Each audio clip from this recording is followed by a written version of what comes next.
¿Sabías que los ataques o derrames cerebrales ocupan el tercer lugar entre las principales causas de muerte y son una de las principales causas de invalidez grave y prolongada en los adultos?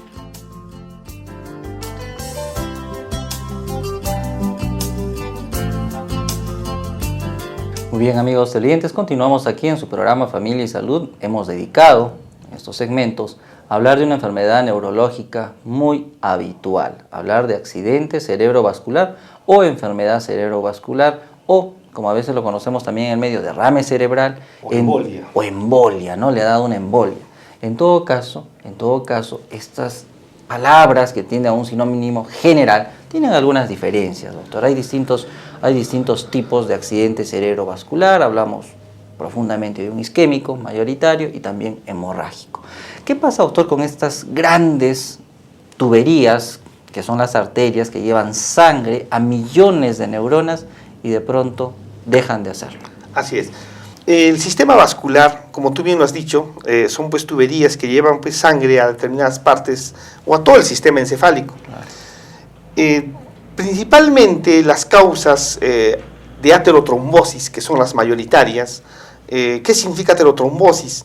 Que una arteria en su interior va a contener unas placas grasas, unas placas de colesterol, que con el transcurrir de la edad de la persona, todos sabemos que desde los 7, 8 años ya comenzamos a hacer aterosclerosis. Claro. Es una persona que tenga 60 años, pues tiene arterias que están endurecidas, que tienen placas de grasa, y estas placas de grasa, por razones hemodinámicas, comienzan o se pueden fisurar, y en esta fisura conglomeran pues a las famosas plaquetas. Exacto. Y estas plaquetas son las que finalmente se desprenden y forman pues el trombo, ¿no? Y este trombo se va a alojar en una arteria que le permita no más paso por acá. Y ahí es donde finalmente va a ocurrir la oclusión y la disminución del flujo sanguíneo, y en esa zona se va a dar el problema clínico.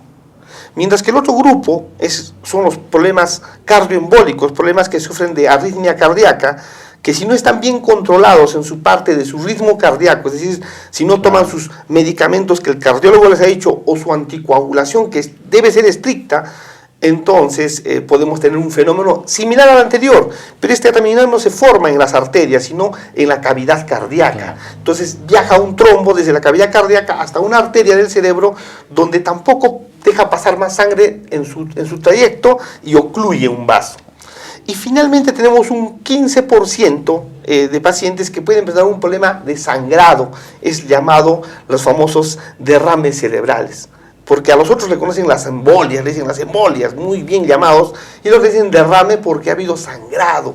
Entonces, el paciente con sangrado ocupa el 15%, y de este 15%, más o menos el 10% son intraparenquimales y el 5% subaracnoideos. Los subaracnoideos son aneurismáticos, son personas que nacen con una malformación, llamemos así, de un aneurisma o una malformación vascular que conlleva pues a su ruptura en una determinada etapa de su vida, principalmente jóvenes, mientras que el otro grupo, los intraparenquimales, principalmente se dan en los hipertensos. Hay una fisiopatología que explica ello, que en una cierta edad de la vida, en un hipertenso, se pueden formar microaneurismas. Estos microaneurismas pueden romperse y dar hemorragias lobares, hemorragias intraparenquimales, a eso le llamamos nosotros los famosos derrames. Entonces, todo este grupo de pacientes se van a presentar con una clínica que vamos a desarrollar más adelante. Exacto. Ahora, doctor, en general entonces tenemos que por isquemia se tapan estas arterias, no llega oxígeno, no llega glucosa. Este es un cuadro isquémico, y dentro de ello las dislipidemias, las placas de aterosclerosis juegan un rol sumamente importante, y que desde niños se empiezan a formar, ¿no? Muchos niños están viendo el programa y, ojo, esa comida chatarra, exacto, aparentemente más rica, ¿cierto? El sedentarismo lleva a las consecuencias. ¿Cuántos años después, más tarde, 40, 50 años más tarde, un niño puede tener un accidente cerebrovascular fruto de eso? Entonces los padres tienen que jugar ahí un rol muy importante en la alimentación. Y bueno, la parte hemorrágica, que es la menor, ¿no? Por algunas deficiencias propiamente de la pared vascular. Ahora, doctor, cuando un paciente, o en todo caso, una célula está bien irrigada, puede vivir correctamente. Así es.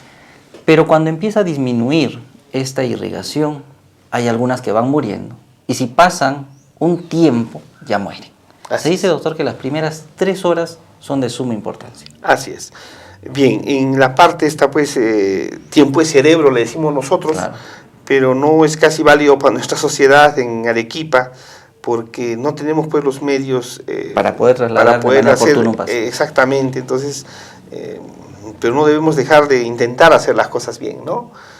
Pero creo que para ello vamos a reconocer primero los signos y síntomas Claro. en los pacientes. ¿Cuál es el cuadro, ¿no? ¿Qué presentan nuestros pacientes? Así es, y eso es importante que la población en general sepa. Si yo tengo un familiar que de un momento a otro cambia bruscamente, por eso se llama brusco, se llama stroke, ictus, no puede caminar, no puede hablar, no puede comer, entonces eso es un ictus. Pero este ictus puede ser reversible y a eso le llamamos un TIA, un accidente isquémico transitorio, porque puede hacer que ese trombito del cual estuvimos hablando se haya lisado por el sistema que tenemos nosotros de fibrinolisis. Entonces el trombo se lisa, por lo tanto vuelve la reperfusión, vuelve la perfusión y el paciente nuevamente vuelve a tener la normalidad. La circulación. Entonces a eso se llama accidente isquémico transitorio, que es un camino también a hacer un accidente cerebrovascular.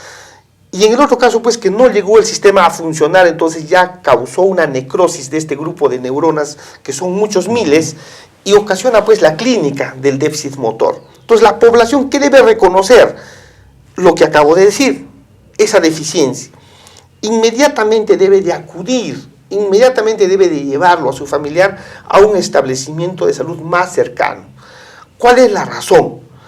Si, por ejemplo, el paciente es de la Seguridad Social, se cuenta en esta institución con un tratamiento muy específico una vez aplicado unas escalas y sea candidato a este tipo de situaciones.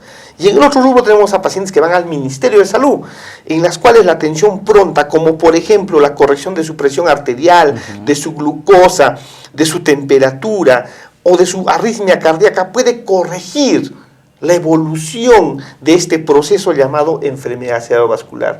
O sea, no debemos quedarnos en la casa con el paciente, no puede caminar, vamos a ver si de repente una hora camina. No, eso es una aberración.